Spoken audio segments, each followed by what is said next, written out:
Hello, Aries, Sun, Moon, Rising, and Venus signs. Kamusta kayo? Sana po nasa mabuti kayong kalagayan. Welcome back po sa Star Tarot. Kung bago kayo dito, welcome din kayo. Thank you sa inyong support. I truly appreciate it. God bless you all po. Tingnan natin ang mga messages ninyo for today. Unahin natin ang inyong mga trinkets. Pauna ninyong trinket dito ay starfish. Ang starfish, this is about guidance, this is about inspiration, intuition, yung mga ganon. Kaya, pay attention kayo, Aries, sa inyong intuition because may mga downloads na parating sa inyo. And those downloads are guidance and inspiration para sa inyo, para makatulong sa inyong mga circumstances sa ngayon.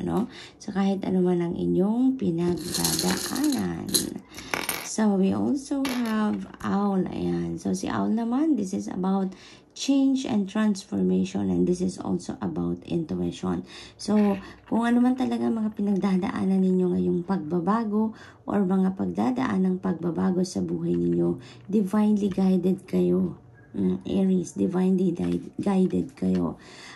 Bibigyan kayo ng gabay, bibigyan kayo ng guidance, bibigyan kayo ng liwanag, ng ilaw para makita ninyo kung anong path ang dapat ninyong tahakin, ano yung mga dapat ninyong gawin, yung mga ganun, So, tignan natin kung ano pa. We have Tortoise. Si Tortoise naman, yung approach ninyo dito is slowly but surely. Hindi kayo dito magmamadali. That could be related dito sa mga changes na gagawin ninyo sa buhay, May mga bala kayong pagbabago, may mga gagawin kayong pagbabago, but you are not in a rush. Hindi kayo magmamadali sa mga bagay-bagay, na gagawin ninyo. Parang you are going to move cautiously. Bawat galaw siguro ninyo ay pag-iisipan ninyo at pinagpaplanuhan. So, which is really good. So, what else? We have leap of faith. Ayan. So, definitely, may mga pagbabagong magaganap dito. May mga bago kayong bagay na gagawin talaga. You are taking the leap of faith. Dito, you are getting out of, coming out of your comfort zone. Handa na kayong magsimula ng panibagong endeavor. Pero, hindi nyo sigurado kung ano ang dadatnan ninyo dito sa mga bagong endeavor na to. You never know kung papaano pa ninyo ito i-navigate, but you are taking the leap of faith because naniniwala kayo sa inyong sarili, Nagtitiwala kayo dito sa inyong sarili, nakikinig kayo sa iyong intuition, yung parang parang sigurado kayo na spirit has your back. Sigurado kayo na kahit anuman ang mapupuntahan ninyo, tutulungan, gagabayan, protektahan at gagwardyan kayo ng Divine Universe and the rest of your spirit team. Kaya matibay ang inyong dibdib dito at nagtitiwala kayo na all is well, All is well.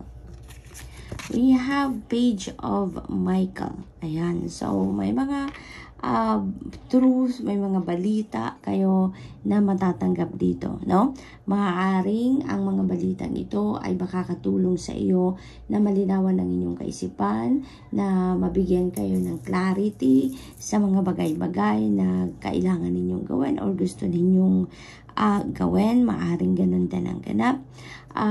Siguro sa una, this could be still related to this leap of faith. Sa una, maaaring may challenge kayo dito na mararamdaman or mararanasan sa mga bagong endeavor na gagawin ninyo. It's because it's totally new sa inyo, diba? So, maaaring yun ang challenge dito. But, eventually, papaanda rin din ninyo dito yung analytical ninyo, Yung talino ninyo dito, papaandarin nyo din. Yung parang ang gagamitin ninyo dito sa mga bago ninyong gagawin.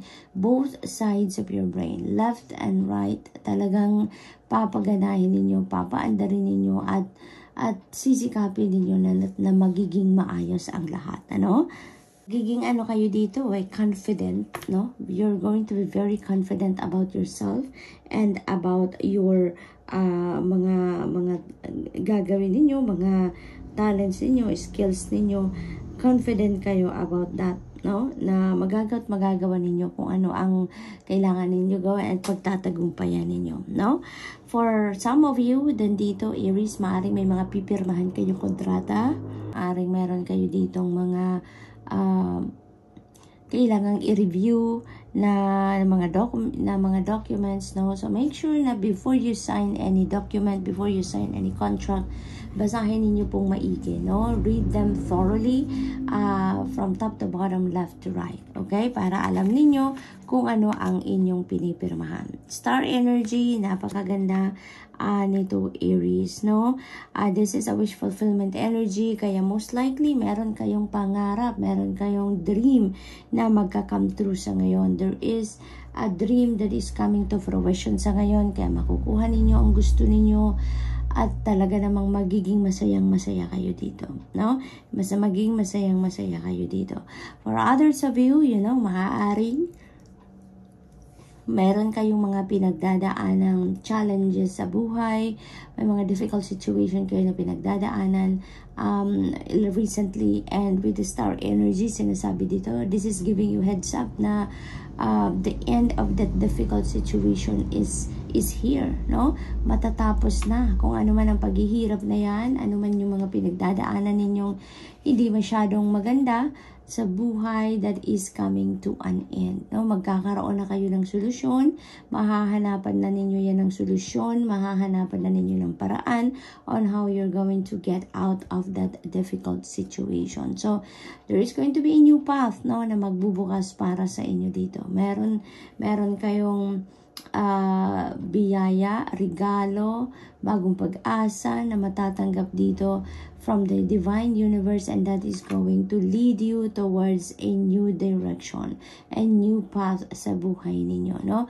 Meron bagong pag-asa, bagong buhay dito na pagmumulan kayo, no? At yun ay dahil sa na nalampasan nyo na kung ano man ang difficult situation na to, kaya meron kayong binibigay ang Panginoon dito na kumbaga makapagsimula kayong muli, makapagsimula kayo ng bago. So Aries, good luck, and that's all I have for you for today. Thank you for watching. Love and light. Namaste.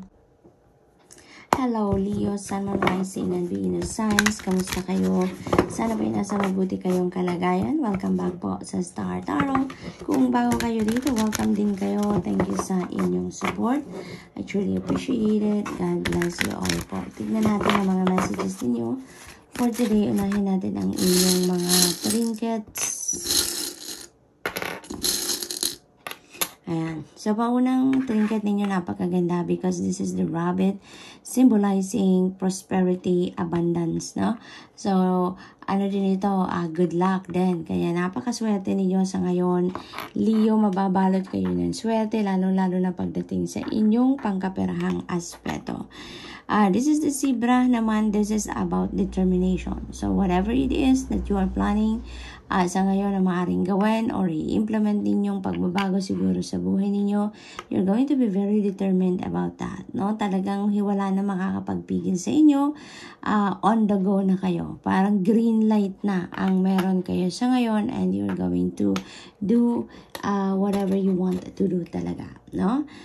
We have butterfly, and this is a huge butterfly. So this is a huge transformation, change na mangyayari sa buhay ninyo. Maaaring, ang unang-unang magbabago dito sa buhay ninyo is ang aspetong pangkaperahan ninyo, no? Kasi we have the rabbit energy. So maaaring yung pangkaperahang aspeto ninyo dito ang maaaring magkakaroon ng malaking pagbabago. You're going to receive or experience prosperity and abundance na dito. So therefore, magkakaroon kayo ng kaluwagan sa pera, no?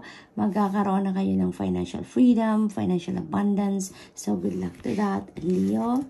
We have page of Michael. Ayan. So, napakaganda rin ito kasi may mga tagumpay kayo. You're being assured dito of tagumpay na maaaring makamit ninyo dito sa kung ano man ang gagawin ninyo. So, kung ano man yung mga endeavor na nagagawin ninyo. It may be a challenge, no? At first, maaring mayroong konting challenge, mayroong konting discomfort sa mga gagawin ninyo. Una, it's because maybe it's totally new for you.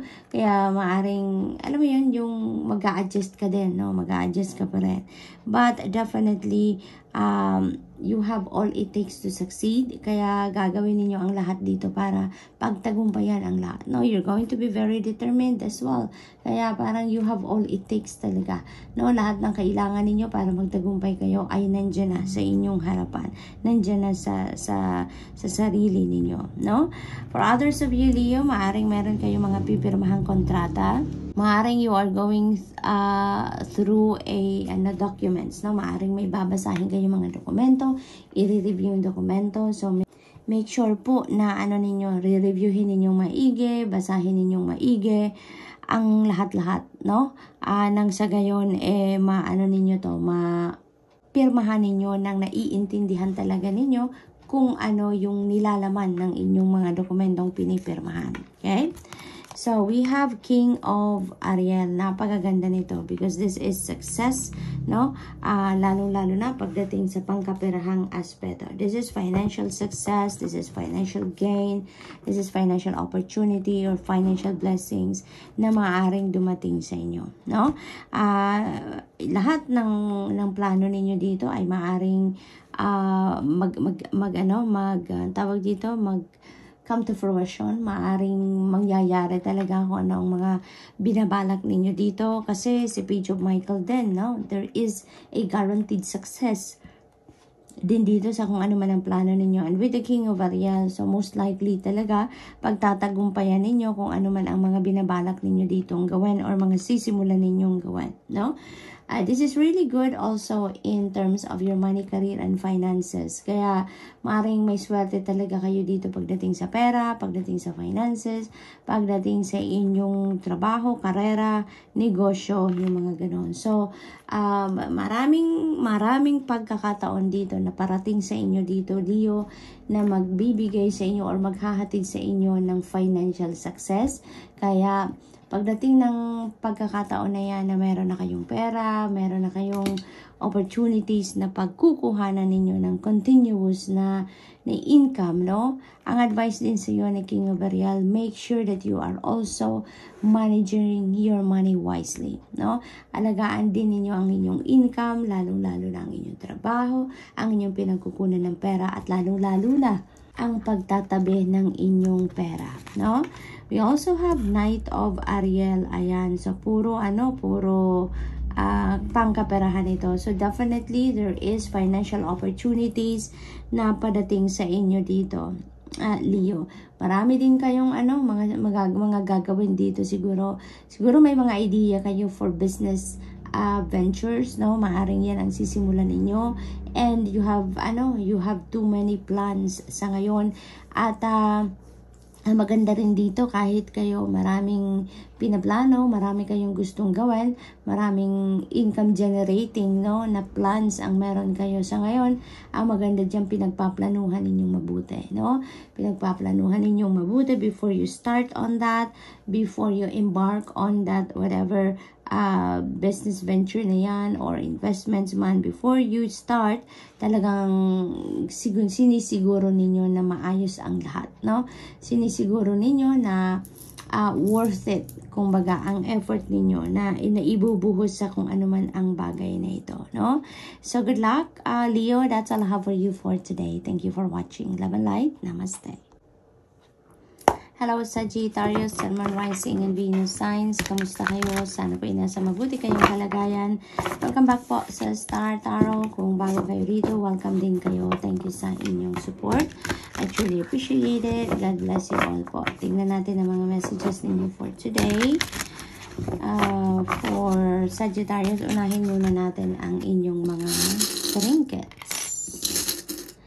So, we have the Eiffel Tower. This is travel, no? For most of you, siguro ang travel ninyo is bound to Europe, bound to Paris, no? Yung ganon. This could be for different reasons. Maaring pasyal yan, maaring magtuturang iba sa inyo, maaari din naman na trabaho, no? Maaring may overseas opportunity, job opportunity na nakuha ang iba sa inyo dito, and you are bound to European countries or maybe papuntang Paris talaga specifically, no? For others of you, maaari din naman ito na international travel, not necessarily na papuntang Paris or papuntang Europe, no? It could be to other countries naman, other parts of the world, but definitely you are going to travel. So we have the steering wheel ng ship. So this is path of life, no? Maaaring meron kayo ditong mga bagong path na tatahakin sa ngayon, or maaaring you are navigating something different, no? Different direction siguro sa buhay ninyo, maaaring ganon. So maaaring meron mga change of career path, maaaring ganon ang ganap, maaaring may mga change of plans ang iba sa inyo dito. Sagittarius, that is also possible. So we have zebra. This represents determination. So kung ano man ang mga ginagawa ninyo or mga balak ninyong gawin sa ngayon, you are going to be very determined, no? Talaga magiging buong-buo ang inyong puso. Magiging determined kayo, no, na gawin ang lahat para pagtagumpayan ang kung ano man ang inyong binabalak gawin. We have 10 of Michael. This is really beautiful kasi 10 represents endings and beginnings. So, mayroon na ditong pagtatapos na mangyayari sa ibang chapters ng buhay ninyo, Sagittarius, no? And specifically, this is a situation wherein, kayo dito, mabigat. Nanggagaling kayo dito sa isang difficult situation and now you are coming out of that, no? Yung parang, na din kayo, yung you're going to liberate yourself from that situation, no? Kung ano man yung nagdulot ng sakit ng loob sa inyo, nagpahirap sa inyo in the past, you are coming out of that, no? At ngayon, parang you are going to put an end to that situation, no? Iiwanan nyo na yan, tatalikuran nyo na yan, ano? And you are giving yourself an opportunity dito para makapagbagong buhay kayo, para mas maging masaya na kayo. You can start a new life on a clean slate, yung ganun ba? Kaya, this is you moving on. This is you moving forward with your life at handa na kayong mag-embrace ng bagong buhay. Na handa na kayong mag-embrace ng mas masayang buhay, kumbaga, no, Sag? So, what else? We have peace. Ayan. So, napakaganda kasi magiging na kayo dito sa pagsisimula ninyo ng bagong buhay. You're going to be feeling at peace na talaga. Magiging mapayapa ng inyong pakiramdam, magiging mapayapa ng inyong pag-iisip, ang inyong nararamdaman. Dahil siguro then magre-release na kayo ng inyong nakaraan, no? Kasi ito, parte pa ito ng inyong nakaraan na nasaktan kayo in the past to your core. And for the longest time, siguro, bit-bit ninyo yan sa dibdib ninyo, bit-bit ninyo yan sa isip ninyo, nahirapan kayo all this time. Pero ngayon, you are going to release them, no? You're going to release the past. Handa na kayong magbagong buhay, handa na kayong magsimula ng bagong buhay. Dito kaya mas magiging at peace na kayo ngayon, ano? Mas magiging maganda na ang pakiramdam ninyo. Yung parang mayroon nang naghihintay na isang magandang bukas, isang maliwanag na araw, yung ganon, ano? So, napakaganda. Parang ngayon, parang ino-offer nyo na ngayon sa Divine Universe ang bagong bukas, ang bagong pag-asa na meron kayong haharapin ngayon, ano? What else? We have Ace of Raphael. Speaking of may bagong buhay, this is also a new beginning energy. Ace is number 1. This is a beautiful sa inyo energy kasi sinusupport, no, ng Divine Universe dito ang pagbabagong buhay ninyo. This is going to be a positive and new emotional experience. So magkakaroon kayo dito ng bagong pag-asa, bagong buhay, bagong simula na maghahatid sa inyo ng maaring joy or happiness talaga, no? Magiging maganda ang pakiramdam ninyo dito. You're going to be feeling at peace, you're going to be feeling happy, harmonious ang paligid, yung ganun ba, no? This could be a new beginning also in relationship. Maaaring ang iba sa inyo dito is ready to welcome a new person sa buhay ninyo, no? Maaaring magsisimula kayo ng bagong love and romantic relationship dito for some of you. So mas maganda, no, ang pinipili ninyong ngayon sitwasyon, no? Maaaring dahil marami na din kayong lessons na na-pick up from your past, ngayon na magsisimula kayo ng bagong relationship, mas na kayo ngayon, mas sigurado na kayo, mas alam nyo na ngayon kung paano ninyo ina-navigate ang inyong sitwasyon dito sa inyong relasyon, no? Kasi marami na kayong napulot na lessons, na wisdom from your past experiences. So, good luck, Sag. And that's all I have for you for today. Thank you for watching. Love and light. Namaste.